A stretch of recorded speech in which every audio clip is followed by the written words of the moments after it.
குக்கரில் வந்து ஒரு டம்ளர் துவரம்பருப்பை போட்டு நல்லா கழுவிக்கணும்.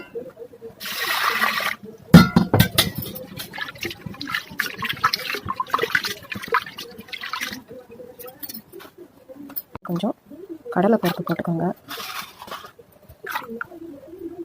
ஒரு 1/4 டீஸ்பூன் மஞ்சள்தூள்,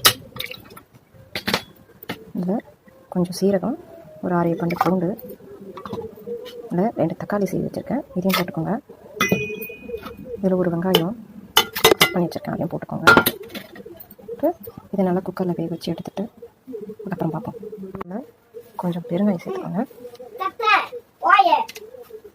கீறிட்டு ஒரு 3 பச்சை மிளகாய் சேர்த்துக்கோங்க. இப்போது குக்கரை மூடி விசில் வந்தோன்னே ஆஃப் பண்ணிவிட்டு பருப்பு வந்தோடனே தனியாக வந்து காய் வந்து வேக வச்சது. இது முழு வந்து தோசைக்காயை பாதியாக நறுக்கி இந்த மாதிரி தூள் சீவிட்டு உள்ளே இருக்க இந்த விதையெல்லாம் எடுத்துகிட்டு இந்த மாதிரி பீஸாக கட் பண்ணி இதை ஒரு கிண்ணத்தில் போட்டு வேக வச்சு பருப்பு வெந்தோடனே அதில் போட்டு கொதிக்க வச்சு தாளித்து இறக்கணுங்க.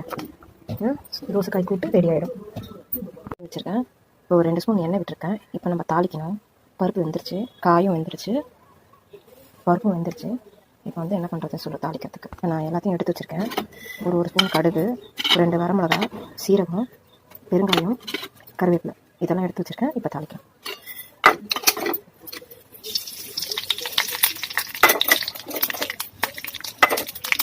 கடுகு பொரியுது, வெங்காயம், சீரகமாக காய்ச்சி மிளகாய் போட்டுச்சு.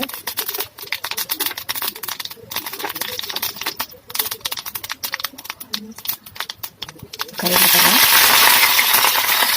ஏற்கனவே வந்து இந்த பருப்பில் வந்து பெருங்காயம் போட்டாச்சு. இப்போது வாசனைக்கு கொஞ்சம் பெருங்காயம் சேர்த்துக்கலாம்.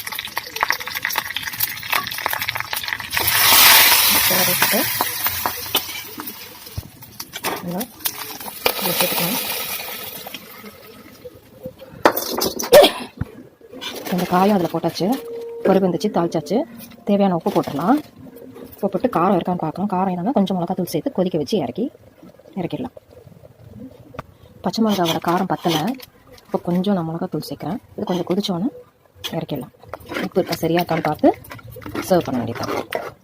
தோசைக்காய் கூட்டு பருப்பு போட்டு ரெடி.